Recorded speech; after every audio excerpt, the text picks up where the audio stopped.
And today, Sarkeesian is criticizing Utah State University for the way they handled those threats that were made against her.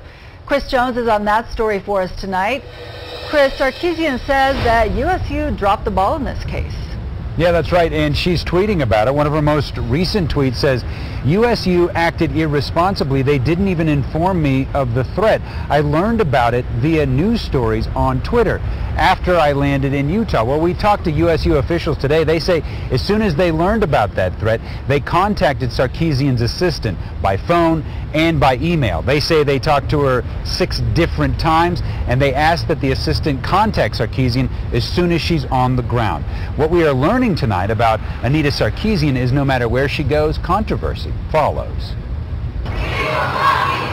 Students at Utah State University rally in support of feminist Anita Sarkeesian and against the violent threats directed at her. It's about being able to exercise freedom of speech. This is the essence of what sexual objectification means. Sarkeesian is a vocal critic of how women are portrayed in video games. She was going to speak at USU today, but canceled after someone directed vicious terror and death threats against her. For the last 2 years, they have viciously and aggressively come after me by any means necessary. Sarkeesian says she has been threatened before because of her strong stance against a video game world that turns women into vapid, sexualized objects. It's just a terrible thing to have happened. Roger Altizer helped start the Entertainment Arts and Engineering program at the University of Utah. It's an embarrassing thing for anyone who's ever been involved in games. If your enemy goes into that tile, they lose health. His students design video games, and he says a small minority of video game players have become vitriolic opponents of Sarkeesian. There's a group of individuals who are upset that there might be some sort of conspiracy